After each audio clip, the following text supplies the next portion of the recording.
Hello everyone. तो पिछले lecture में जैसे हमने डिफरेंट टाइप्स ऑफ लोड देखा था कि ड्राइव्स के साथ या फिर मोटर के साथ जो हम कनेक्ट करते हैं तो different types of load duty cycle के टर्म्स में, ठीक है, या हमारे पास कांस्टेंट लोड या वेरिएबल लोड या शॉर्ट टाइम लोड या इंटरमिटेंट टाइप लोड हमने देखा था। तो बेसिकली जो डिफरेंट टाइप्स ऑफ लोड थे वो हमने मोटर्स के रेटिंग को सिलेक्ट करने के लिए उनका स्टडी किया था। तो यहाँ पर हमारे पास है कि हम अपने मोटर का जब सिलेक्शन करेंगे तो पावर रेटिंग किस तरीके का होना चाहिए यानी किस बेसिस पे हम सिलेक्ट करते हैं ये हम देखें। तो यहाँ पर बेसिकली हम जो डील करेंगे कि पावर रेटिंग मोटर्स का हम किस बेसिस पे हम कैलकुलेट कर सकते हैं depending upon the various type of loads. ठीक है, तो यहाँ पर हमारे पास डिफरेंट टाइप्स ऑफ लोड था जिसमें कि हमारे पास एक हम यहाँ पर देख सकते हैं। ठीक है, हम जो पावर कैलकुलेशन करेंगे वो कंटिन्यूस ड्यूटी या continuous cycle and constant load के लिए करेंगे, continuous duty with variable load करेंगे एंड शॉर्ट टाइम रेटिंग्स का जो मोटर होगा उनके लिए भी हम पावर रेटिंग का कैलकुलेशन किस तरीके से करेंगे वो देखेंगे। तो फर्स्टली अगर हम continuous duty and constant load type के लिए देखें, दैट मीन्स कि कंटिन्यूस ड्यूटी अगर हम इसका वेव फॉर्म देखेंगे तो ये कंटिन्यूस वर्किंग कंडीशन में होगा मोटर, ठीक है। And constant load that means कि हमने जो स्टार्टिंग टाइम में जिस रेटिंग का लोड हमने कनेक्ट किया होगा, ठीक है, तो वो कॉन्स्टेंटली जितने टाइम के लिए ऑपरेट हो रहा होगा उतने टाइम के लिए हम यहाँ पर जो लोड होगा उसमें कोई भी वेरिएशन नहीं लाएंगे, सेम लोड हम पूरे टाइम के लिए कनेक्ट करके रखेंगे। तो that is continuous duty and constant load.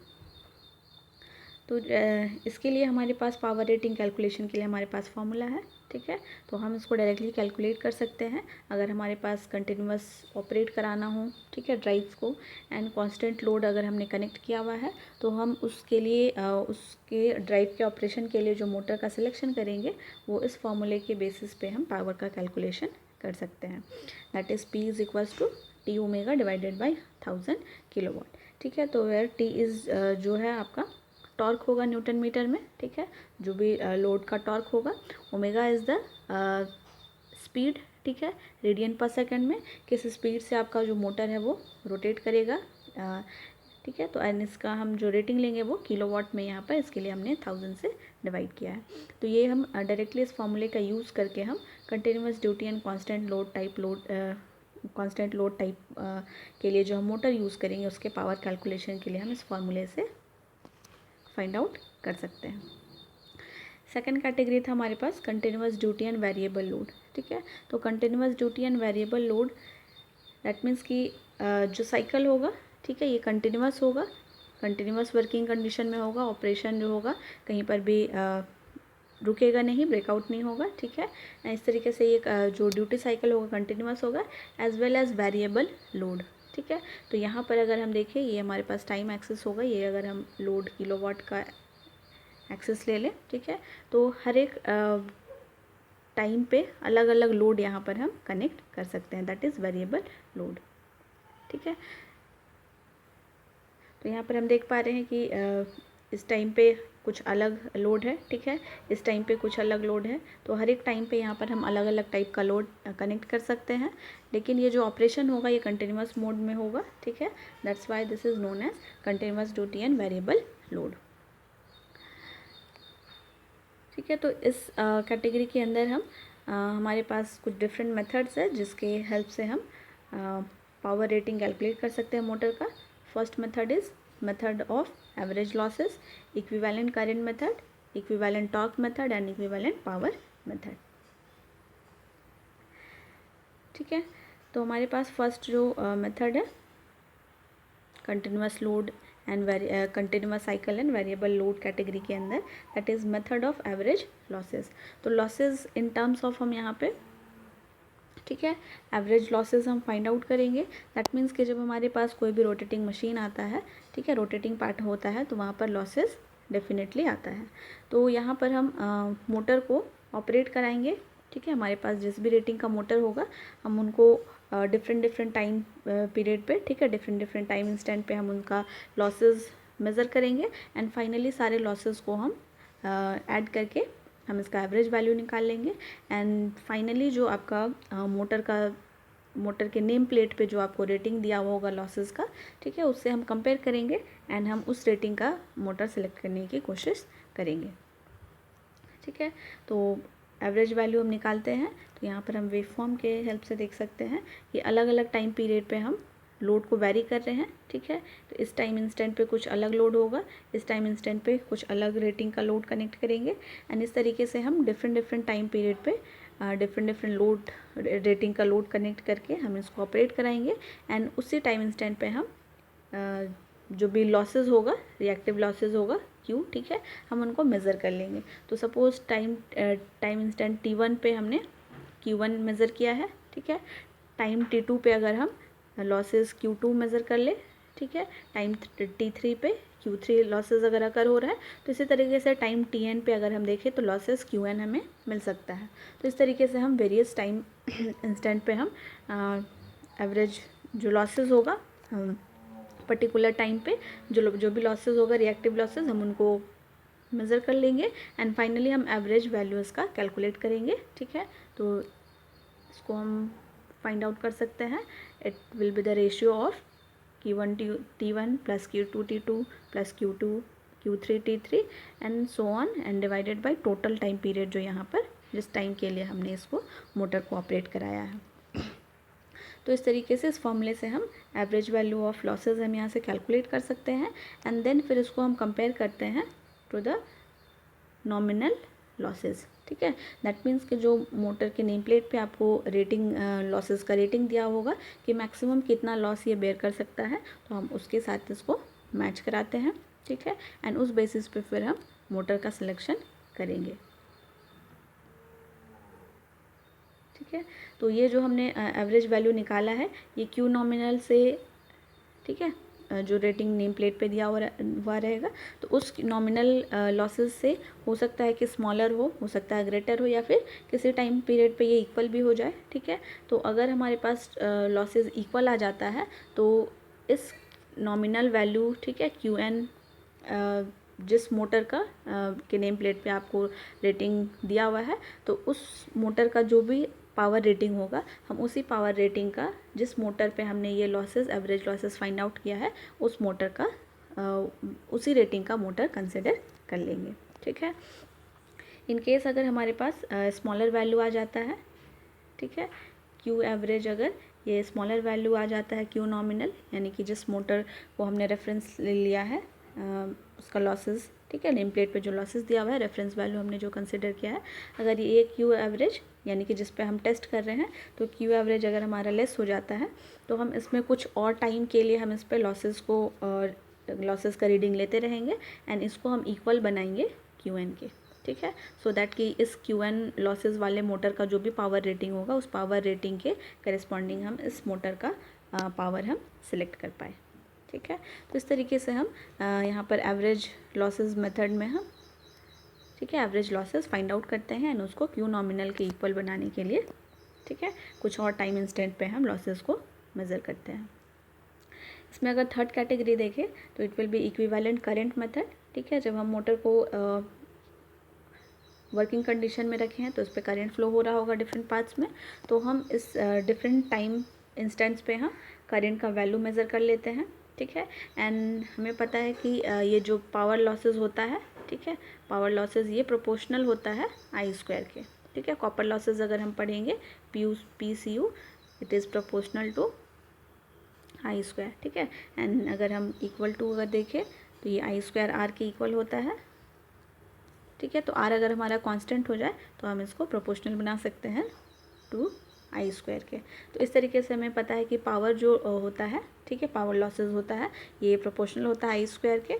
तो यहाँ से हम यहाँ जो I का वैल्यू हम कंसिडर करेंगे, it will be equal to I का स्क्वायर। ठीक है, तो यहाँ से हम डिफरेंट टाइम इंस्टेंट पे हम डिफरेंट करंट वैल्यूज़ को, ठीक है, अगर T1 पे I1 फ्लो कर रहा है तो इसका हम I1² लेंगे। T1 टाइम इंस्टेंट पे अगर I2 फ्लो कर रहा है तो I2² कंसिडर करेंगे एंड इसी तरीके से हम इसका इक्विवेलेंट निकालेंगे for the total time period. ठीक है, तो इक्विवेलेंट करंट मेथड में हम इस तरीके से इक्विवेलेंट करंट निकालते हैं एंड उसके बाद फिर हम जो नॉमिनल करंट होगा, दैट मीन्स कि जो मशीन के नेम प्लेट पे आपको दिया हुआ रहेगा, उससे कंपेयर करके इस आई नॉमिनल वाले मशीन का जो भी पावर रेटिंग होगा, उस पावर रेटिंग को हम यहाँ पर कंसिडर करेंगे। ठीक है। Third category is equivalent torque method. Equivalent torque method same जैसे हमने इक्विवेलेंट करंट फाइंड आउट किया, तो अलग अलग टाइम इंस्टेंट पे हम जो पावर है ये भी प्रोपोर्शनल होता है टी स्क्वायर के। तो इस तरीके से हम यहाँ पर अलग अलग टाइम इंस्टेंट पे टॉर्क को मेज़र करेंगे एंड फाइनली हम टी इक्विवेलेंट या एवरेज टॉर्क यहाँ पर कैलकुलेट करेंगे एंड इसके हेल्प से फिर हम यहाँ पर पावर, ठीक है, पावर रेटिंग हम फाइंड आउट कर सकते हैं। तो पावर रेटिंग अगर हम देखें किसी मोटर का, ठीक है, तो ये हम लिखते हैं 2πNTE, ठीक है, इक्विवेलेंट टॉर्क डिवाइडेड बाय 60। ठीक है। तो यहाँ से जब हमें इक्विवेलेंट टॉर्क हमें मिल जाएगा, ठीक है, तो इस इक्विवेलेंट टॉर्क को हम यहाँ पर पुट करेंगे। ये n जो होगा ये हमारे पास RPM होगा, ठीक है, जिस स्पीड से मोटर रोटेट कर रहा है एंड फाइनली हमारे पास सारे कांस्टेंट वैल्यू है। तो इनको जब हम कैलकुलेट करेंगे तो हमारे पास power rating of the motor find out हो जाएगा। ठीक है। And fourth one is equivalent power method. तो ये सेम जैसे हमने इक्विवेलेंट करंट फाइंड आउट किया, इक्विवेलेंट टॉर्क फाइंड आउट किया, तो हम अलग अलग टाइम इंस्टेंट पे अलग अलग पावर का हम यहाँ पर लोड कनेक्ट करेंगे। ठीक है, वेरिएबल लोड है, तो जिस जिस टाइम इंस्टेंट पे हमने लोड को वेरी किया है, तो उस टाइम इंस्टेंट का जो भी पावर होगा हम उनको यहाँ पर कंसिडर करके फाइनली इक्विवेलेंट पावर ने यहाँ से कैलकुलेट करेंगे और जो भी इक्विवेलेंट पावर आएगा वही आपके फाइनल मोटर का जो रेटिंग होगा, ठीक है, वो हम कंसिडर कर लेंगे। ठीक है। तो ये हमारे पास था सेकंड कैटेगरी, जिसमें हमने continuous cycle and variable load के अंडर हमने 4 डिफरेंट मेथड्स देखे। एंड थर्ड कैटेगरी जो था short time ratings of motor. अगर हमारे पास शॉर्ट टाइम पे ऑपरेट होने वाला अगर हम मोटर कंसिडर कर रहे हैं, तो उसके लिए पावर कैलकुलेशन हम कैसे करेंगे। तो यहाँ पर हम जो रेटिंग होता है वो मेनली टेम्परेचर पे भी डिपेंड करता है। ठीक है, कि जिस टेम्परेचर पे वो ऑपरेट हो रहा है, तो टेम्परेचर बहुत ज़्यादा राइज भी नहीं होना चाहिए, बहुत ज़्यादा एक ऑप्टिमम वैल्यू के बिलो भी नहीं होना चाहिए। ठीक है। तो यहाँ पर ये θm' लिया गया है। ठीक है, ये θm' आपका मैक्सिमम टेम्परेचर है। ठीक है, जो कि कंटिन्यूस रेटिंग पे मोटर को कंटिन्यूसली जब रन कराया जा रहा है, तो उस मोटर का जो भी मैक्सिमम परमिसिबल टेम्परेचर राइज होगा उसको यहाँ पे θm यहाँ पे डैश कंसिडर किया गया है। θm, ठीक है, ये θm मैक्सिमम परमिसिबल टेम्परेचर उस मोटर का होगा जो कि शॉर्ट टाइम रेटिंग के लिए या शॉर्ट टाइम के लिए इसको ऑपरेट कराया जा रहा है। ठीक है, तो यहाँ पे θm डैश जो है ये कंटिन्यूस रेटिंग के लिए है एंड θm जो हमने यहाँ पे कंसिडर किया है maximum permissible temperature for short time rating motor के लिए। ठीक है, एंड इसका जो लॉसेस हम लेंगे, ठीक है, तो इसके करेस्पॉन्डिंग आपको WX मिलेगा एंड इस मोटर के करेस्पॉन्डिंग आपको WR मिलेगा। एंड यहाँ से हम देख सकते हैं ये जो टेम्परेचर हमने यहाँ पे कंसिडर किया है ये मैक्सिमम टेम्परेचर, इसका फॉर्मूला आप इस तरीके से कंसिडर कर सकते हैं।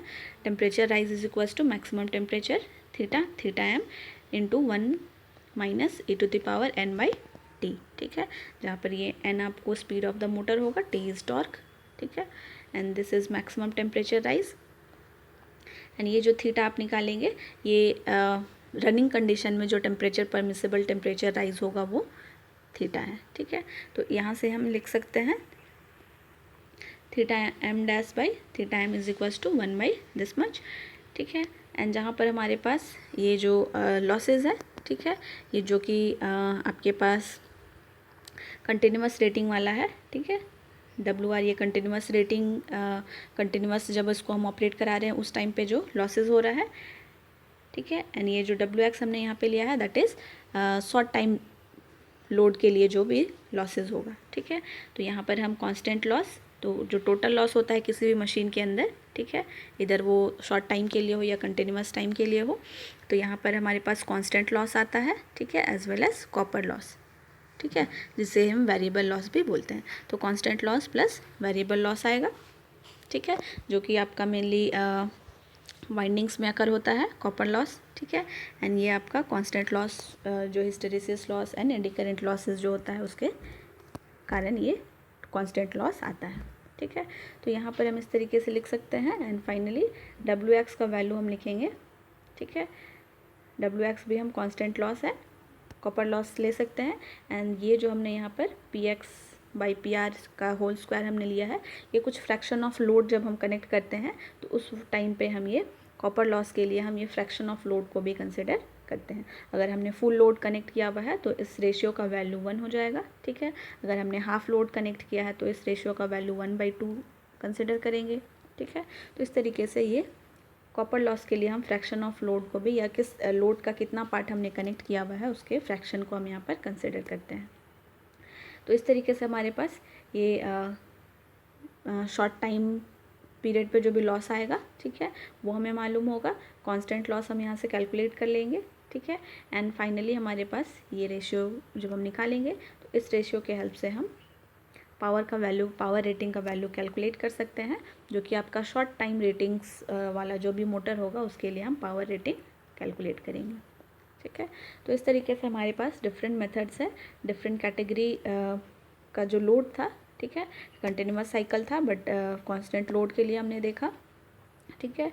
वेरिएबल लोड के लिए एंड शॉर्ट टाइम लोड के लिए अगर हम इस तरीके से जो मोटर हम कनेक्ट करना चाह रहे हैं उसके रेटिंग्स को हम इस फॉर्मूले से, इस एक्सप्रेशंस के हेल्प से हम कैलकुलेट कर सकते हैं। तो हमारे पास यहाँ पर एक एग्जांपल है, ऐसे एक्सप्रेशन जो हमने अभी कैलकुलेट किया है, ठीक है। यहाँ पर एक सर्टेन मोटर, किसी एक मोटर का यहाँ पर आपको ड्यूटी साइकिल दिया हुआ है, लोड साइकिल दिया हुआ है, ठीक है, जो कि 10 मिनट के लिए ये वेरिएबल लोड है। देख पा रहे हैं कि लोड जो है ये वेरी कर रहा है, ठीक है। फर्स्ट 10 मिनट के लिए ये 100 किलोवाट पे ऑपरेट हो रहा है, 5 मिनट के इंटरवल के लिए ये नो लोड पे ऑपरेट हो रहा है। देन अगेन नेक्स्ट 8 मिनट के लिए 52 किलोवाट का लोड कनेक्ट किया गया है। एंड अगेन नेक्स्ट 4 मिनट के लिए इसको नो लोड पे ऑपरेट कराया गया है। तो यहाँ पर हम देख पा रहे हैं कि ये कंटिन्यूअस लोड है, कंटिन्यूअसली ये कंटिन्यूअस मोड में है, ठीक है। बट लोड का जो वैल्यू है यहाँ पर वेरी कर रहा है। तो ये आपका continuous cycle and variable load के कैटेगरी का क्वेश्चन है। तो यहाँ पर हमारे पास डिफरेंट मेथड्स था, ठीक है। Equivalent current method, equivalent power method, equivalent torque method, तो हम किसी भी मेथड से इसको कैलकुलेट कर सकते हैं।